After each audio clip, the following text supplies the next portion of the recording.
Eu tive num evento de psicologia que fizeram a dinâmica comigo, eu achei interessante, queria fazer com vocês. Todo mundo, vamos levantar aí rapidão, ó. Todo mundo levantado, todo mundo de pé e tal. E dá uma espreguiçada e tal. O segundo passo é o seguinte, pode sentar já, pode sentar. Só para dar uma... Só para dar uma movimentada aí, no oxigenar o sangue e tudo mais. Obrigado. Bom, uma boa tarde para vocês. Eu sou Carlos Santos Júnior, eu sou engenheiro de aplicação da Cicflux. É a minha segunda vez aqui em Uberlândia, né, na Uberlândia. Tive recentemente em abril lá na UFO, dando um mini curso lá de extração de fumaça. E gosto muito da cidade, é bem interessante. E é bom conhecer aqui o Triângulo Mineiro, né? A cidade com as três cidades com B, né? Uberlândia, Beraba e a beleza de Araguari. Né? Eu vou comentar um pouco com vocês agora sobre a NBR 16401. Essa é a principal norma do mercado de ar-condicionado, ventilação, filtragem, montagem de dutos, formato de isolamento térmico também. A NBR 16401, a sua primeira versão foi em 2008, antes tinha NBR 6401, em 2008 teve essa revisão, e desde 2014, ó, pra você ver, desde 2014 a 16401 está sendo revisada. Então eu vou apresentar aqui um pouco para vocês. Isso que eu trago é baseado, eu participei de algumas reuniões da revisão do comitê, principalmente como ouvinte, mas a gente já conseguiu antecipar para vocês o que vai acontecer. A NBR 16401 tem três partes. A primeira parte está pronta para publicar. A segunda parte também. E a terceira parte acabou de voltar da segunda consulta pública. Então a norma é discutida com o comitê, ela vai para o público comenta, voltou para o comitê, foi para o público de novo e agora está sendo revisada mais uma vez, pela terceira vez. Então está bem próximo, né? Basicamente agora gramática, termos e tudo mais. Tá? No finalzinho vou falar um pouquinho sobre exaustão de cozinhas, né, mais voltado para o caso de garagens, tá? Eu sou bem envolvido com a Ashway e com a Brava também, estou como vice-presidente lá do departamento de ventilação e, enfim, isso é um pouco que a gente está trazendo. A Cicflux, para quem não conhece, é uma fabricante brasileira, nós temos 31 anos de existência. A Cicflux é líder de mercado hoje, tem praticamente 70% do mercado dos equipamentos pequenos para linha leve. Então, a parte de exaustão de banheiros, a parte de renovação de ar de pequeno porte, de renovação de ar também de médio porte. A principal diferença entre a exaustão e a renovação de ar, que é o insuflamento, é que você possui filtros. Então, você está pegando o ar sujo da rua, você filtra e põe para dentro. O contrário, que a exaustão, normalmente você não precisa filtrar para jogar lá para fora, a menos que esse ar daqui seja contaminado, por exemplo, uma enfermaria com Covid em um hospital. Você tem que filtrar esse ar exaurido. Então, dentro dessa linha leve, a gente tem equipamentos mais recentes, coisa dos últimos 10 anos, a gente traz os gabinetes de ventilação, exaustores axiais e equipamentos grandes, né? Então, por muito tempo, a Cicflux foi sinônimo de equipamentos pequenos, de baixas vazões, mas tem 10 anos aí que a gente atua com assuntos de pressurização de escadas, extração de fumaça, de ventilação de garagens, né? Exaustão de cozinhas, então, tudo tem cara de Cicflux hoje. Um pouco da nossa evolução, né? Em 30 anos saiu daqui e veio para cá. Começou no terraço dessa sala aqui no bairro Ibiranga, lá em São Paulo. Os donos são paulistas, né? É uma família. Em 2008 a casa ficou pequena, mudaram lá para Santa Catarina. E esse primeiro terreno aqui, esse primeiro galpão, é esse aqui do lado, né? Da fábrica. Então, isso aqui hoje é o que corresponde basicamente à fabricação de linha leve e todo o restante é logística, engenharia e industrial. Então, é bem mais demandado, né? Em 2024 fizemos mais um puxadinho aí e em breve temos mais novidades também em questão de fábrica. Então, isso mostra, né, o crescimento de uma empresa brasileira. Hoje nós somos uma multinacional do Brasil, porque a gente exporta para 15 países da América Latina e Sul dos Estados Unidos. Inclusive a gente expõe em stand próprio lá na principal feira do mundo, que é a HR, uma feira da Ashway, desde 2015. Então a gente está levando, fazendo o contrário do que costuma acontecer. A gente leva para fora a tecnologia do Brasil. Cresce a fábrica, cresce a linha de produtos, então aqui é um pouco da linha do tempo, né? Sempre com novas soluções. Em 2016 aparecendo a linha pesada e depois várias mudanças, né? Em 2023 tivemos 14 lançamentos durante a Febrava, tanto dos pequenos, a parte de sensores, ventiladores com atenuação de ruído, mudança no formato construtivo de ventiladores, equipamentos para garagem, né? Aplicações hospitalares.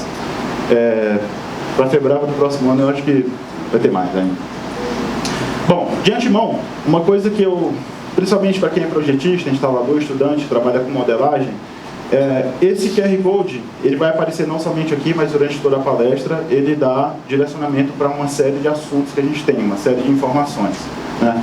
Como os blocos em CAD, que foram recentemente revisados, do zero, né? Esses blocos CAD, eles têm vista superior, né? Parece uma coisa difícil às vezes, mas agora eles têm vista superior. E todos os detalhes construtivos, e principalmente também foram revisados e refeitos todas as famílias para Revit, né? Então o Revit, ele trabalha com a modelagem 3D, você não olha o equipamento como 2D, você fica como 3D, e existe uma série de premissas que você precisa trabalhar dentro de equipamentos modelados em 3D. São 3 principais. Você precisa de famílias leves, não adianta a gente construir uma família que ela é absurdamente detalhada, como se fosse para uma impressora 3D fazer o equipamento, ou uma laser cortar. Então tem que ser simplificado. A gente também precisa fazer parametrizações. Então, ao contrário do CAD, onde para esse equipamento aqui de dupla aspiração, a gente precisa de 680 arquivos separados para cada posição, no Revit eu tenho um arquivo programado, parametrizado, que eu consigo fazer ele se transformar em qualquer posição. Então, quanto mais linhas, quanto mais detalhes eu tiver no equipamento, mais rotinas de programação eu tenho que implementar dentro da família. Então, ela é naturalmente mais simplificada, certo? Então, toda a nossa linha leve já está disponível, a linha industrial falta praticamente uma linha e é bastante útil, principalmente para os projetistas, tá? Quando você lê esse QR Code, ele vai dar para a página de downloads da Citiflux, você clica aqui em materiais técnicos do WG/Revit, você aí subscreve lá um formulário rapidinho, e depois você cai dentro dessa landing page. Então tem aqui software de seleção, famílias Revit, BoxCAD. Tem essa apresentação que eu estou fazendo aqui agora, ela já está lá dentro dessa pasta. E tem muitos outros conteúdos que a gente cria, que eu crio, que a Citiflux cria, como manuais de instalação para pressurização de escadas, manuais de projeto para ventilação de gás, subsolos, manuais para exaustão de banheiro. Então, está tudo aqui dentro. É uma plataforma bem completa aí para vocês. Certo? Bom, vamos lá efetivamente, né? A 16.401, num contexto otimista, deve sair por setembro ou outubro. No contexto realista, deve sair em janeiro. E no contexto pessimista, deve sair no segundo semestre do próximo ano. Porque Norma sabe como é que é. Então, eu chutaria um desses 3, né? Não depende só de mim. As principais mudanças que a 16.401 traz é referente a algumas perguntas. Alguém sabe qual a concentração máxima permitida de gás carbônico dentro do ambiente hoje? Quantos? 900, 800, 1000. Alguém não sabe qual que é o impacto da concentração elevada de gás carbônico dentro do ambiente? Isso.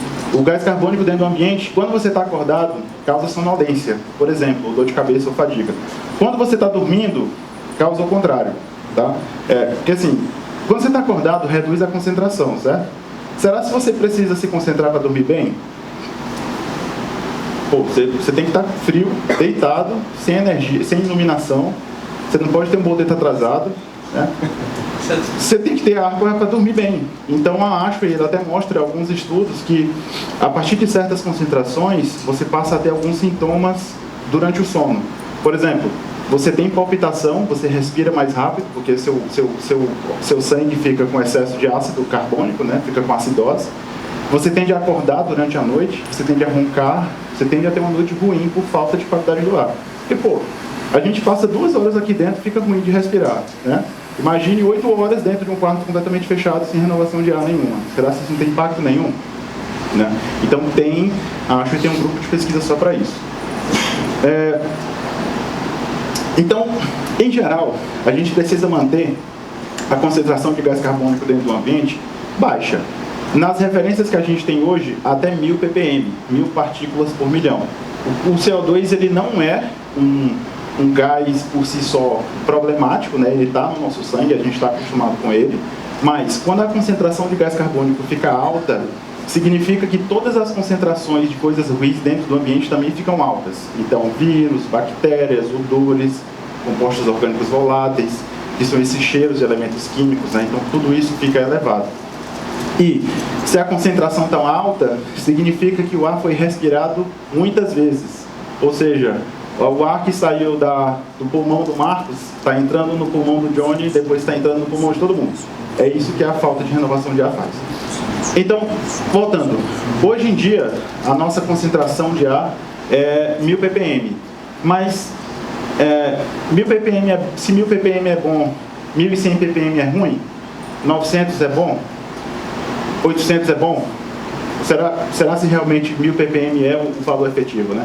A norma ela traz a resposta para essa pergunta que eu vou responder na sequência. Outra coisa, de que maneira a movimentação do ar dentro do ambiente, ela... Opa, aí sim. Obrigado. Então, outra coisa assim, eu vou deixar o microfone um pouco mais perto aqui, ó, Danilo. Isso. Obrigado. A DENI Gerente Nacional... No fundo não está ouvindo, já aumentou. Ah, beleza. A DENI Gerente Nacional é nosso super sonoplasta aí, ó, Danilo Dexor. Obrigado. Então, será se 1000 ppm é bom, 1100 é ruim e tal? Então a norma ela traz um pouco mais sobre esse contexto e também sobre até a questão da precisão do sensor, né? Se um sensor mede 900 e o outro mede 1100, os dois estão medindo a mesma coisa, porque tem precisão de equipamentos, né? Então, segunda pergunta. De que maneira a movimentação do ar, a distribuição, a difusão do ar dentro dessa sala interfere na quantidade de ar que eu efetivamente preciso colocar dentro do meu ambiente? Então, se o ar entra por baixo, se entra por cima, se entra por um lado ou por outro, de que maneira isso interfere efetivamente na quantidade de ar que o meu ventilador precisa insuflar? A norma traz um pouco sobre isso mais. Outra coisa, um filtro G4 e F8, que é um grosso e um fino, para um auditório como esse aqui agora, é pedir demais? Será se só um G4 não resolve? E um filtro EPA? Será se que um filtro EPA ele tem a mesma característica de uma N95, uma máscara hospitalar? Então, será se é pedir demais para um auditório como esse? No que a gente tem hoje de norma, sim, é pedir demais, mas agora pode não ser. Depois eu vou falar um pouco sobre essa norma também que a gente participou e que... Oi? Oi? Pois não? Manda. Sabe qual que é a concentração que está aqui agora? Eu chutaria uns 1.800, pelo menos. Não tenho nenhum sensor. 2.000. Eu chutaria, não tem renovação de ar. Mais de 5. Oi? Como que é? Um pouco mais de 5. Com certeza. Não, eu entendi. Ah, tá medindo aí? Quanto que tá? 5.000. 5.000? Vocês já respiraram, vocês já compartilharam o ar várias vezes aí, isso, 3 vezes. Então, 5.000 é bastante, hein, caramba? Talvez seja o limite do sensor, provavelmente. Não, é muito escala. Bom, beleza. Então, aqui a norma ela traz um pouco de diferença sobre a filtragem, né, sobre como se comporta, e depois eu vou falar dessa norma aqui de exaustão de churrasqueiras coletivas, né, de prédios residenciais, que também é uma norma que está em discussão da consulta e que eu pude participar bem de perto, essa sim. Bom, vamos responder as perguntas então que eu fiz lá no início, né? Hoje, a concentração ideal, ela deve ser de 1000 ppm, mas nessa nova norma, a concentração, ela deve ser, na verdade, uma diferença em relação à concentração que está lá fora. Porque dependendo do ambiente, aqui para Uberlândia, que é um ambiente que não tem tantos carros, não tem tanto trânsito, a concentração lá fora pode estar uns 300 a 200. 1000 ppm aqui dentro pode ser muito, porque eu tenho uma diferença de 800 a 700 ppm. Enquanto que lá em São Paulo, na Marginal Pinheiros, onde eu tenho uma concentração muito grande fora, 1000 ppm pode ser pouco, porque a diferença é pequena. Então agora a norma ela não pensa mais em um número, ela pensa em uma diferença, ela pensa em um diferencial. Então você precisa medir a concentração lá fora para você chegar na concentração ideal aqui dentro. Por quê? Porque se eu tenho 900 ppm lá fora e eu quero manter aqui dentro com 1000 ppm, eu vou precisar de uma vazão absurda, porque eu tenho uma diferença muito pequena. É a mesma coisa que eu quero manter a temperatura baixa aqui fora e eu tenho uma diferença muito pequena em relação aqui dentro, eu tenho uma diferença pequena em relação a lá fora. Minha vazão vai ter que ser muito alta, né? Então, agora a norma ela pensa nessa diferença. Como que essa diferença é abordada? É nessa curva aqui, tá? Essa curva é uma curva de diluição. Ela serve para diluição de qualquer coisa. gás, de partícula, de qualquer coisa, né? Ela aparece tanto para diluição de gás carbônico quanto para diluição de particulado, que é onde a gente calcula os filtros, tá? Então, agora sim, como que a gente pensa para chegar nesses fatores de vazão? A gente pensa na concentração inicial, vamos supor, nesse caso seria 5.000 aqui agora. A gente pensa no valor de concentração final que eu preciso alcançar. Então, eu posso dizer que a minha concentração final tem que ser 1.000, tem que ser 700, né? Isso vai depender do que está lá fora. A gente pensa também no tempo que isso leva para chegar nessa concentração final. Então, para essa curva roxa leva aqui 8 horas, para essa curva azul leva um pouco menos, aqui 7 horas, para essa curva vermelha leva 5 horas. Então, são todos esses fatores que vão interferir na minha vazão. Efetivamente, a concentração que eu tenho interna, qual o meu objetivo final e em quanto tempo eu preciso fazer isso acontecer. Todos esses parâmetros precisam ser considerados para a gente calcular a vazão do nosso ventilador e depois também a vazão na filtragem. Como que era o cálculo de vazão do nosso ventilador até agora, né? Na versão de 2008? Eu tenho um fator de pessoas vezes a vazão, vezes a quantidade de pessoas, mais um fator de área vezes a área. Então, agora não. Esses dois fatores, eles são separados. Eu tenho uma conta para pessoas e eu tenho uma conta para área.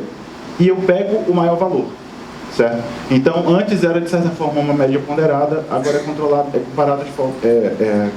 calculado de forma diferente, né? E aparece aqui, nesse cálculo de vazão por pessoas, esse fator D, que ele é um fator chamado de diversidade, que eu prefiro chamar de simultaneidade, porque já é mais próximo do que a gente está acostumado com o VRF, que é o VRV, né? Que é quando você tem, eu tenho... A soma das capacidades totais não é igual à soma total do ventilador. Vou explicar isso com mais calma.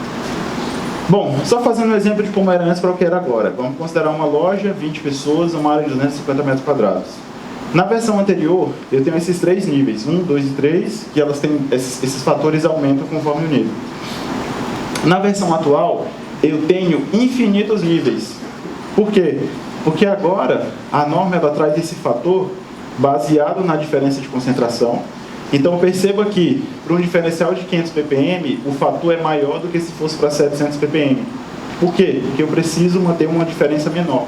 Então, os meus fatores são maiores para compensar, né? Porém, por que eu digo que a norma ela traz esses dois exemplos, porém, por que eu digo que são infinitos? Porque o tamanho do texto aumentou de 27 para 71 páginas. E esse aumento é praticamente só de anexo instrutivo, é só uma orientação de como você faz as coisas. E ela traz, baseado nessa curva, ela traz como você vai calcular esses fatores para qualquer diferencial que você quiser. Então, se eu quiser manter um diferencial de 10 ppm, você pode calcular, faz lá um Excel da vida e chega nesses fatores. Eu quero para 1000 ppm de diferença, mesma coisa. Então, é por isso que ela traz o exemplo dessas duas condições, mas ela mostra como calcula esses fatores para qualquer diferença. Por isso que eu digo que tem infinitos níveis. Aí você fala assim, eu uso qual? Aí tem que ir na NBR 17737, que é a norma de qualidade do ar, que possivelmente deve substituir a RE09 da Anvisa, que o pessoal está com muita vontade de cancelar. Então, você precisaria ir na 17037 para ver qual deve ser o diferencial, vai na 16401 e indica quais são os fatores, tá? Então, esse é uma diferença considerável, mas não tão grande, pelo menos como é para filtros, né? Bom, aqui a gente entende um pouco daquele fator D, de simultaneidade ou diversidade, né? Principalmente quando eu trabalho com sistemas de VAV é quando eu tenho um volume de ar variável e aqui dentro eu tenho sistemas automáticos que abrem ou fecham e eles conseguem controlar individualmente a vazão por ambiente. Muito semelhante a essa relação condensador e evaporadores dentro de um sistema VRF, né? Então você tem um condensador com fluxo variável e dentro do ambiente você tem evaporadores que também conseguem controlar a quantidade de vazão que chega, né? Então, aqui é o seguinte, vamos supor, a gente está aqui no hotel agora, a gente tem o auditório e a gente tem lá o salão para as pessoas confraternizarem e tudo mais. A vazão de ar externo que eu preciso não é igual à soma da capacidade máxima de pessoas no auditório, mais a capacidade máxima de pessoas lá do foil ali, né? Por quê? Porque vocês nunca estão nos dois lugares ao mesmo tempo. Então existe uma simultaneidade. Para eu calcular a vazão baseado na quantidade de pessoas, eu vou pegar o total daqui, o total de lá, e vou multiplicar por um fator menor do que 1, que é justamente essa interseção, né? Então você nunca vai estar em dois lugares ao mesmo tempo. Então, pensando no escritório, você tem sala de reunião, você tem refeitório, você tem salas individuais. As pessoas nunca estarão em todos os lugares ao mesmo tempo. Então, você precisa ter uma noção dessa simultaneidade e diversidade para que você reduza a vazão do ventilador. Então, a norma deixa isso um pouco mais explícito. Na maior parte das vezes, isso não é levado em consideração. O D vai ser 1. Né? Então, não, na verdade não. Na maior parte das vezes pode ser menos que o mesmo. O VAV é que, na maior parte das vezes você não tem VAV, que é um sistema mais caro. Né? Então, é para ser considerado. Uma novidade interessante, né? Eu sou engenheiro de aplicação, eu recebo ligação de todo mundo aí, a gente sempre atende com muito prazer, de todo o Brasil, às vezes até de fora. E o pessoal sempre nos pergunta o seguinte: ô Carlos, eu estou fazendo a renovação de ar, estou fazendo insuflamento, eu preciso fazer exaustão? A resposta é, normalmente não. Se você tem frestas maiores do que 2 milímetros, mais do que 5 milímetros somados, né, na porta, nas janelas, esse ar ele vai naturalmente sair pelas frestas, você não precisa ter uma exaustão, né, principalmente para vazões baixas, aí até 1.500 metros por hora. Até então, essa é a nossa recomendação. A norma agora, ela traz a exigência de exaustão em paralelo para alguns tipos de ambientes, que são ambientes que possuem uma geração contínua de particulado. O particulado ele vai ser muito importante para essa escolha do filtro, tá? Então, exemplo de ambiente, está aqui, ó, instalação para procedimento veterinário, sala de aula de arte, sala de conserto de automóveis, salão de beleza, banheiro, né?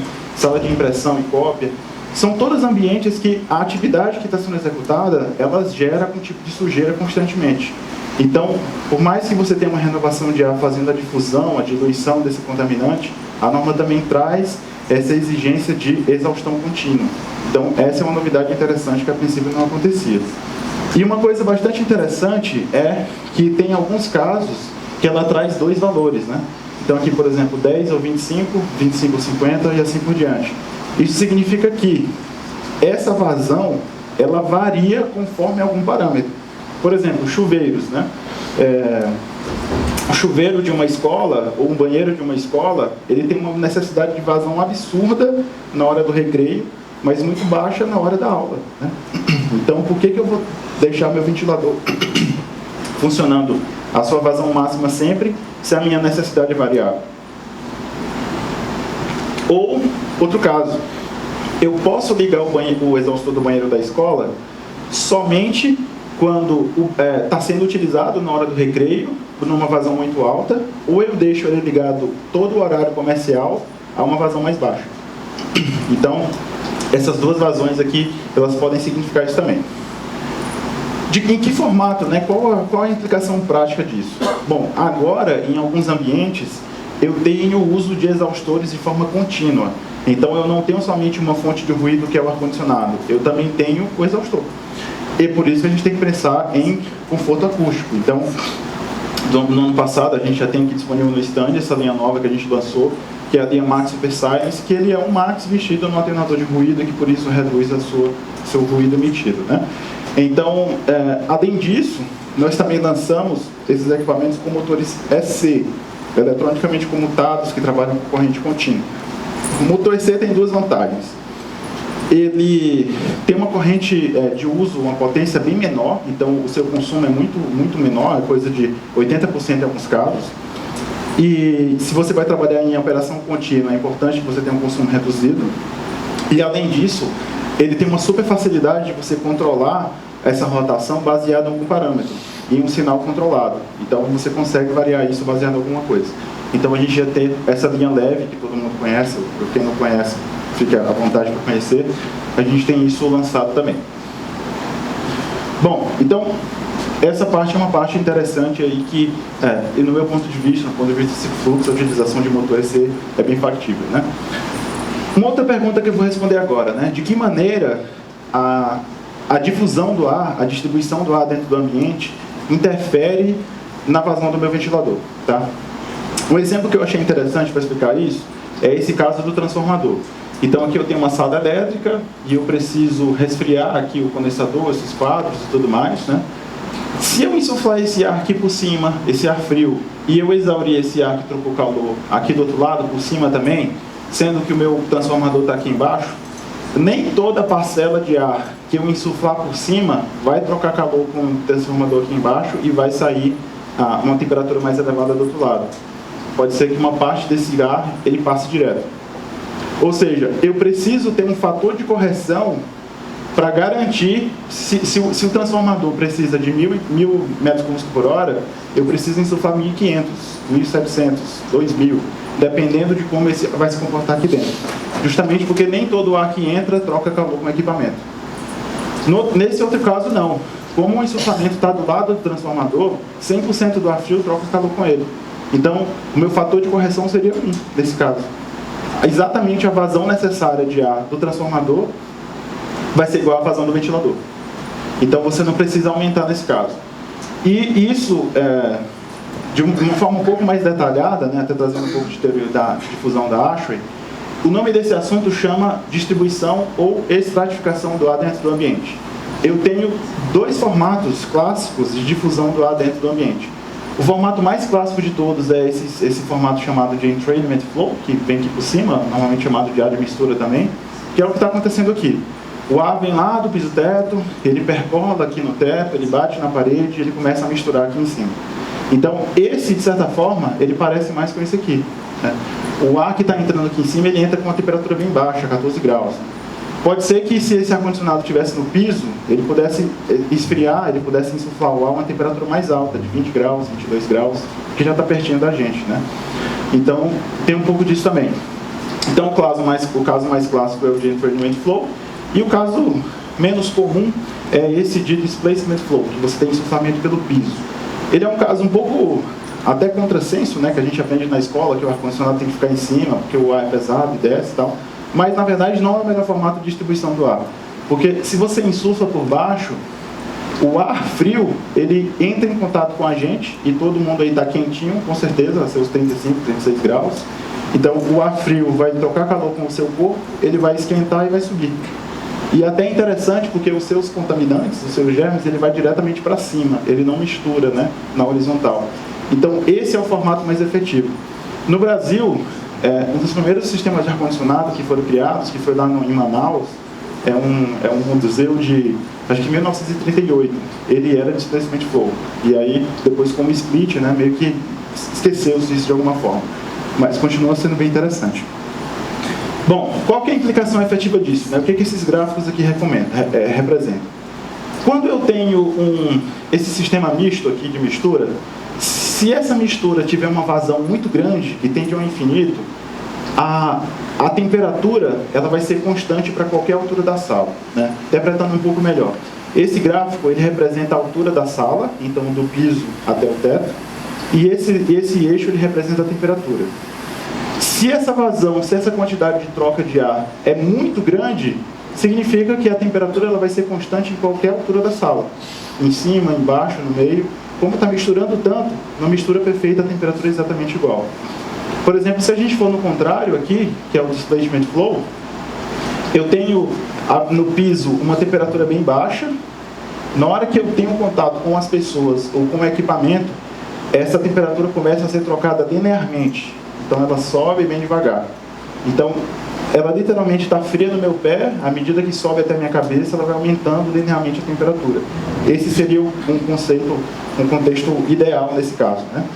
Na vida real, o que acontece é uma mistura dos dois sistemas. Então eu tenho aqui uma zona mista, por isso que esse gráfico ele tende mais para o eixo Y, e depois, que é mais parecido com esse gráfico aqui, e depois ele muda, né? Ele tende mais para o eixo X, que é mais parecido com esse gráfico. Então, de que maneira então eu preciso isso para a norma, para calcular? Basicamente você não vai precisar entender esse contexto, né? A norma ela vai trazer parâmetros para cada tipo de distribuição do ar, como que você corrige a sua vazão efetiva, tá? Um outro exemplo assim, interessante. Se eu tenho, vamos supor, eu tenho um split aqui insuflando ar, eu tenho um certo grau de mistura menor. Se eu colocar ventiladores de teto, essa mistura vai ser muito mais efetiva. Então, eu posso reduzir a temperatura do split e a vazão insuflada por ele. Porque os meus ventiladores, eles garantem que esse ar frio vai colocar ventiladores de teto para operar em paralelo com o ar-condicionado. Mas o contrário não é sugerido, né? Você ter ventiladores aqui de coluna, porque o ventilador de coluna ele pode bagunçar a sua estratificação em relação ao ar-condicionado. Eles sempre tem que ser teto? Preferencialmente, sim, exato. Até porque os ventiladores de teto, eles são maiores, mas eles trabalham com uma rotação mais baixa. Então, eles dão uma velocidade mais baixa na zona de ocupação. Um ar frio com velocidade alta é desconforto. Aí você gasta dinheiro para sair de uma condição de desconforto para o calor, para sair para outra condição de desconforto por frio, que é o que eu estou sentindo aqui agora. Então, você só gasta dinheiro. Bom, efetivamente, o que você precisa entender é você interpretar. Então, aqui, por exemplo, né, nesse caso, é um tipo de sistema de ar-condicionado mais atual, assim, mais recente, por assim dizer, que são um sistema de ventilação personalizada. Então, imagina que no escritório, todas as mesas têm dutos vindo pelo piso e descarregando o ar em cima da sua mesa, bem pertinho ali do seu rosto, como se fosse uma caixa de som do computador. Isso é um sistema de ar personalizado. Então, não tem nada mais efetivo do que você jogar o ar bem próximo de você, né? Então, esses casos aqui, esse fator pelo qual a vazão inicial precisa ser dividida é alta. Então, eu tenho uma redução de 40%. Se eu primeiro calculo aquela vazão inicial baseada na diferença de gás carbônico.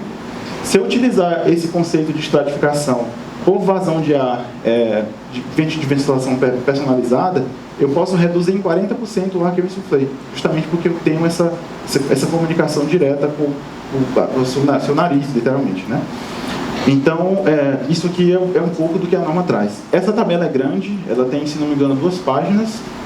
Ela já existia antes, mas ela só tinha, acho que uns 6 ou 7 exemplos, e agora tem 2 páginas. Então, traz aí um pouco mais dessas orientações. Certo? Então, como que fica o passo a passo, efetivamente, nesse novo ponto de vista, para você calcular a vazão do ventilador?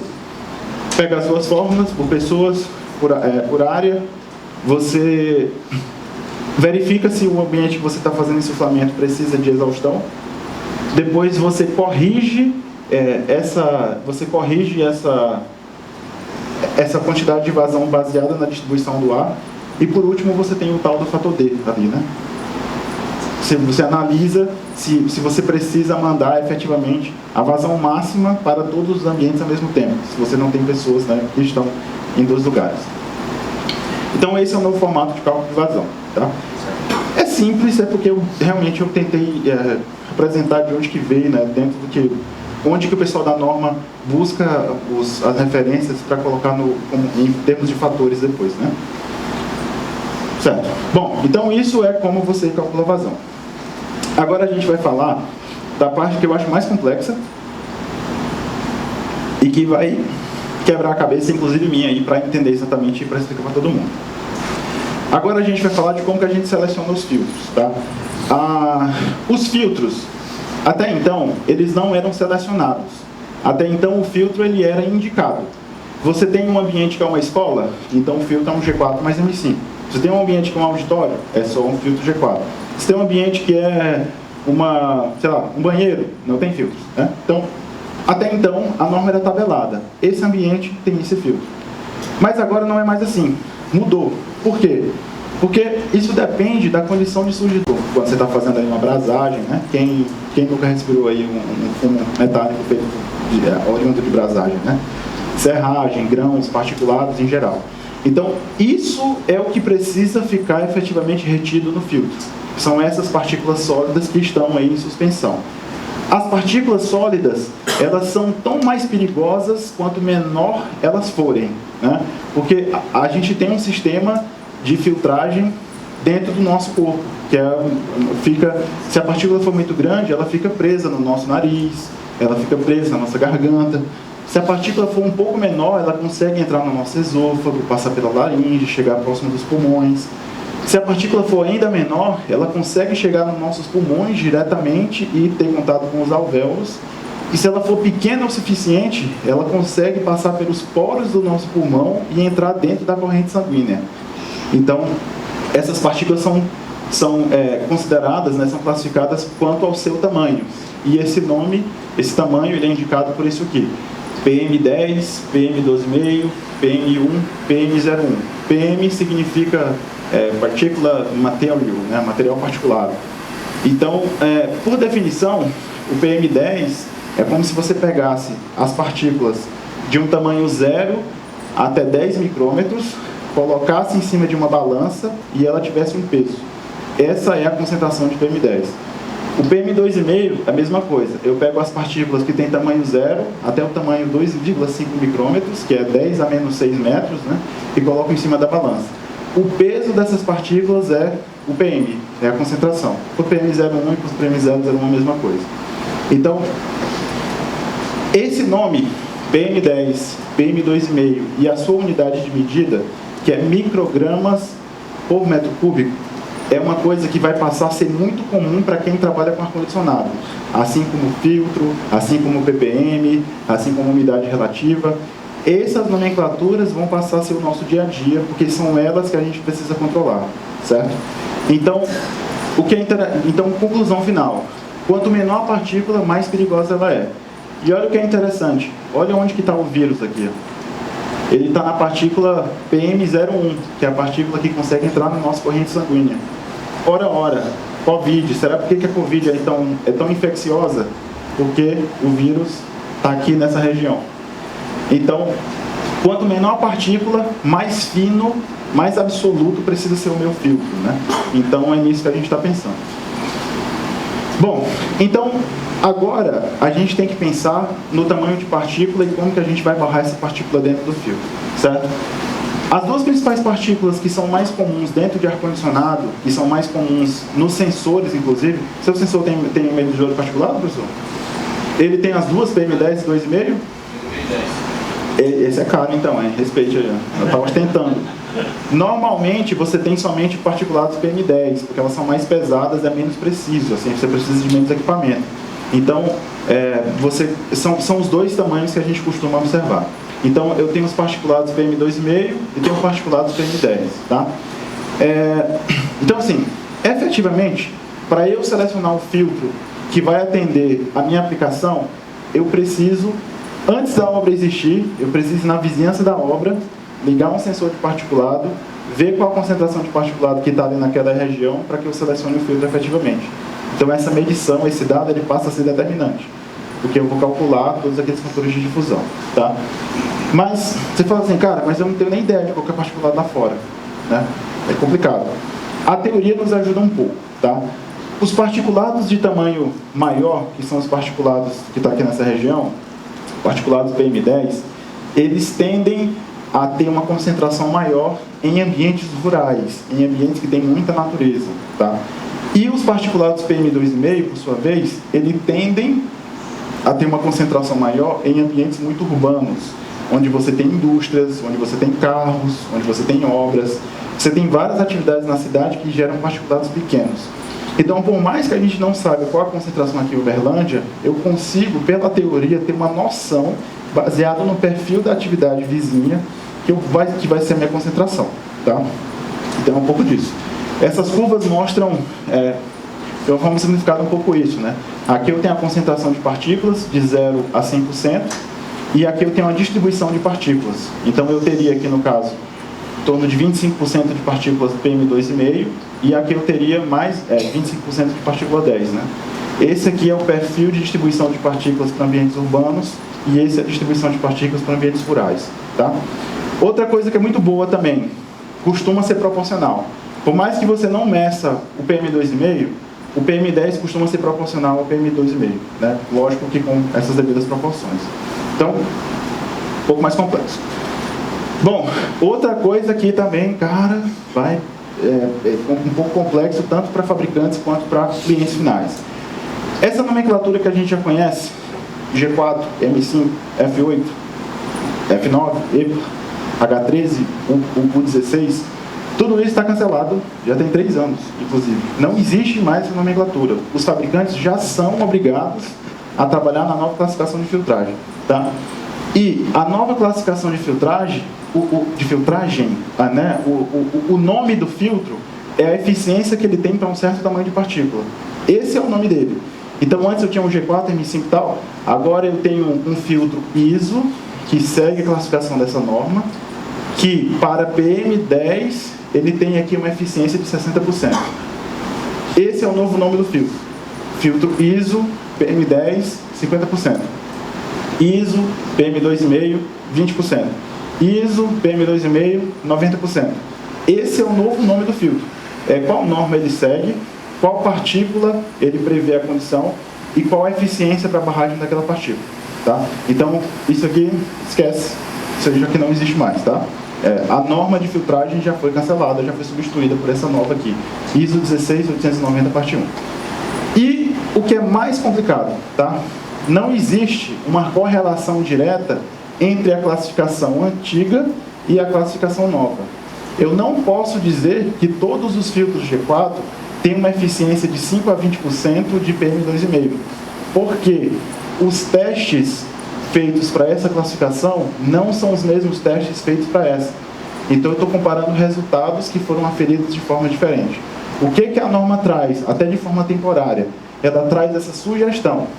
Então, se você tem um filtro G4 hoje, e o seu fabricante ele não tem um dado de eficiência, provavelmente ele tem de 5 a 20% de eficiência para uma partícula 2,5. Provavelmente, não dá para saber, tá? Então, efetivamente, o que os fabricantes precisam fazer é retestar tudo de novo, testar um por um para essas partículas e indicar. Enquanto isso não acontecer, tem essa correlação que provavelmente é verdade. Complexo, eu concordo. Oi? Já está na 7253 ainda não? Não está. Mas, né, bem provável que uma vez saindo, essa aqui a outra deve aparecer também. Bom, é isso aí então. Isso aqui eu considero uma mudança bem grande, tá? Agora a gente chega na parte de como que a gente seleciona os filtros então, né, como raios. Existem dois tipos de sistemas de renovação de ar, que são os tipos clássicos, né? O que é mais comum, né, principalmente em termos de fluxo que a gente atende, você tem um ventilador, um filtro, você passa por um condensador, uma serpentina ou não, e você insufla dentro do ambiente onde tem aqui uma viga fria ou um split. Então, por exemplo, esse caso aqui é o seguinte: eu vou furar essa parede, vou pegar um ventilador com um filtro, vou insuflar aqui dentro, e em paralelo eu tenho um sistema de ar-condicionado. Ou melhor, eu tenho um sistema de resfriamento, tá? Sistema de ar-condicionado é a composição de vários sistemas. Beleza. O sistema de ar-condicionado é a composição de vários sistemas. Então, isso aqui não é um ar-condicionado, tá? Na verdade, nem existe um equipamento chamado ar-condicionado. Porque ar-condicionado é o produto, é o ar condicionado em certas concentrações de gás carbônico, de temperatura, de umidade, de movimentação do ar. Tá? Esse cara aqui ele é simplesmente um resfriador de ar. Para ter um ar-condicionado, eu preciso ter uma renovação de ar, eu preciso ter filtragem, eu preciso ter umidificação e eu preciso ter uma velocidade baixa. Isso aqui é um sistema de desconforto por frio. Tá?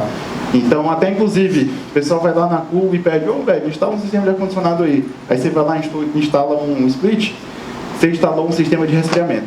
Você não instalou um sistema de ar-condicionado, você perdeu o dinheiro, o cliente está insatisfeito. Ou não sei. Enfim, voltando aqui. Então, eu tenho uma viga fria, ou um split. Eu tenho aqui fora um sistema de recirculação de ar, um sistema de renovação de ar, e eu jogo esse ar aqui dentro. O segundo sistema, que é mais conhecido agora para quem está fazendo hospitais, eu continuo tendo essa tomada de ar externo. Eu insuflo lá dentro do ambiente, passando aqui por uma serpentina, eu troco o calor, reduzo a concentração, e eu tenho um ar de retorno que se mistura novamente com esse ar externo. Tá? Então, eu penso agora na seleção de dois filtros. Eu penso no filtro que recebe a captação do ar externo, e eu penso no filtro que recebe esse ar recirculado. Então, agora eu penso numa composição de filtros pensando nesse caso aqui. Tá? Então, eu posso fazer combinações diferentes. Bom, para selecionar o filtro, eu preciso saber qual a concentração de ar externo, mas eu também preciso saber qual a geração de particulado interna baseado na minha atividade. Como todas aquelas que eu citei no caso lá, onde você precisa de exaustão. Às vezes, você tem infiltração de ar, que é quando você tem um ambiente com pressão negativa e a sujeira lá de fora entra dentro do ambiente. às vezes eu tenho exfiltração de ar, que é quando o ar de dentro ele sai para fora, né? Sai para fora, enfim, então, eu tenho que saber qual a geração desse particulado e tenho que saber qual a concentração lá fora para selecionar esses dois filtros, certo? Olha a nova tabela de seleção de filtros da norma. É isso que a norma vai trazer para você escolher seus filtros, tá? É o seguinte, o tempo que eu quero fazer a minha concentração chegar no ideal é de 3.000 segundos. A norma vai trazer várias tabelas com vários intervalos diferentes, 2.500, 3.000, 4.000, 5.000 e tal. A minha vazão de ar insuflada, ela é dada por esse valor aqui, 0,125 metros cúbicos por segundo por metro quadrado. Esse número aqui está estranho, porque seguiu-se o SI, que o tempo é em segundos, né? Mas se fosse metro cúbico por hora, seria 45 metros cúbicos por hora por metro quadrado. Essa vazão aqui, quem dá é a minha carga térmica. É a vazão de ar, uma certa temperatura e umidade que você precisa colocar dentro do ambiente para chegar na temperatura e umidade adequada. Essa é a vazão. Tá. Então, eu tenho esse tempo, eu tenho essa vazão que quem me dá é a carga térmica, eu tenho essa geração interna de particulados que é tabelada, e eu tenho essa concentração, né, de 75 microgramas por metro cúbico no ar lá fora. Então, essas são as minhas condições de contorno do meu sistema. Tempo, vazão, geração interna, concentração externa. Então, a norma ela vai trazer vários exemplos variando esses casos aqui, para que você tenha referências, tá? Então, se eu tenho essa vazão de insuflamento, eu posso ter uma taxa de 10 a 90% de ar externo. O que significa? 90% de ar externo significa que 90% entra, 10% retorna. 50% entra, 50% retorna. 10% entra, 90% retorna. Então, agora eu preciso pensar nisso, né? Então, nessas condições, se eu tenho 10% de ar externo, vamos pensar aqui nessa coluna, e eu colocar nesse ar externo um filtro que seria um G1, ou 0% de eficiência para 2,5, e nesses filtros de recirculação, um filtro que seria um G2, ou 5% de eficiência para a partícula 2,5, se eu tiver 10% de ar externo, a minha concentração final dentro do ambiente vai ser de 60 microgramas por metro cúbico, o que é ruim, eu preciso manter abaixo de 25. Então, eu começo a fazer combinações. Bom, se para esses dois filtros está ruim, eu vou melhorar o filtro de insuflação. Deu 34, tá médio, não tá bom. Vou melhorar um pouco mais. Vou colocar um filtro de 25% de eficiência para esse particulado. Deu 22. Beleza. Então, essa é uma combinação possível. Mas eu posso escolher outros fatores. Então, mais uma vez, essas condições, 10% de ar externo, filtro G1 mais um G2 dá 34, vamos supor, né? Um filtro 0% de eficiência mais 25 dá 22%. Vamos supor que por algum motivo eu precise aumentar a taxa de ar externo, de 10% para 30%. Então a minha concentração de particulados interna vai ficar ruim. Ou seja, nesse caso, o problema está no ar externo. O ar externo está muito sujo. Porque quanto mais eu aumento essa proporção, maior fica a minha concentração de particulado dentro do ambiente. Tá? Então são algumas conclusões que você consegue interpretar. Outro exemplo, como eu falei, 3.000, aqui 4.000, né? Geração interna e concentração iguais. Se eu tenho essas condições e eu pego um filtro de ar externo com 45% de PM2,5 e 55% pro de insuflação, eu tenho uma concentração final de 36. Está ruim. Aí eu preciso começar a fazer outras combinações. Nesse caso, a norma, ela simplesmente te dá sugestões de filtros que você pode utilizar. Ela não te dá uma opção só. Então, esse tá bom, esse tá bom, esse também, todos esses aqui tá mais ou menos. Então, agora você começa a fazer combinações, tá? E aí tem uma tabela, que é uma tabela para esse caso, que é o 100% de ar externo. Então, você tem, a variação no caso aqui é simplesmente para vazão. Você não tem 90, 30, 40%. Então, se eu tenho esse caso, nessas condições, um filtro de eficiência PM2,5, eu não vou ter nunca, 55%, eu nunca vou ter uma condição boa. Eu preciso, no mínimo, de um filtro de eficiência 75% para 2,5, no mínimo, uma vazão como essa aqui, para ser o filtro correto. É muito detalhe, é um pouco complexo, enfim, mas é mais ou menos esse o caso. Você tem que olhar para a norma, quais são as tabelas, comparar com o caso que você tem real e você analisar quais são as opções e aí você vai escolher qual deles você vai utilizar. Tá. Detalhe, a norma também ensina você a fazer essa tabela para que você chegue nesses parâmetros para qualquer valor de tempo, concentração inicial, final, todas aquelas condições de contorno podem ser alteradas. Você vai ser ensinado a calcular, tá? Bom, por último, adianta a gente fazer um cálculo bastante detalhado de filtros, de seleção, de vazão, se a gente não selecionar o ventilador da forma correta? Não adianta, né? Se eu selecionar um gabinete de forma errada, eu vou morrer na praia. Então, aqui eu vou comentar um pouco sobre a questão de seleção de filtros, tá? Alguém sabe me dizer qual a perda de carga de um filtro G4 e de um M5? Lá dentro do exaustor de banheiro. De um filtro G4 e um M5. Ô Adal, me ajuda aí, pô. Você trabalha com as perdas de carga que eu nunca vi, as coisas pequenininhas, quando eu vou nos outros, tudo é tudo grandona. Ué, é porque eu consigo mudar ela, ué. É o seguinte, em geral, o pessoal utiliza 10 mmCA de perda de carga, pro G4, pro M5 e tal, tá? 10 para cada.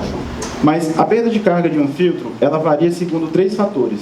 Para que você me responda a perda de carga de um filtro, você tem que fazer 3 perguntas. Primeiro, quem é o fabricante? Porque cada um constrói sua malha da forma diferente, então as perdas são diferentes. Segundo, qual a condição de sujidade?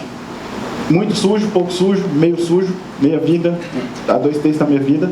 E a terceira é, que pouquíssima gente se atenta, qual a velocidade na face do filtro? Então, a perda de carga também depende da velocidade na face do filtro, tá? Ela é variável. O filtro ele é uma restrição, é uma singularidade, é como se fosse uma curva. Quanto maior a velocidade, maior a perda de carga na curva. Tá?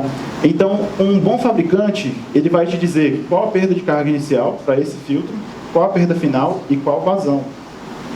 Somente nessa vazão, ele tem 50 de perda de carga inicial, 50 pascal, e 150 pascal de perda de carga final. Só nessa vazão. Se essa vazão aumentar, essas perdas aumentam, inclusive com o quadrado. Se ela diminui com o quadrado também. Tá? É por isso que um bom fabricante ele também mostra essa curva de perda de carga. Para cada velocidade, eu tenho uma perda inicial. E olha como ela cresce rápido. É uma função quadrática. Tá? Assim como qualquer perda de carga dinâmica. Bom, então, só concluindo, qualquer gabinete tem uma área de passagem do filtro. Qualquer gabinete, né? Então, se eu tenho uma área de passagem, se eu tenho uma área de passagem máxima e eu tenho uma velocidade máxima de passagem nesse filtro, que é de 2,5 metros por segundo, acima disso o filtro não filtra. A partícula é arrastada pelo ar, o filtro pode inclusive deformar e quebrar. Tá?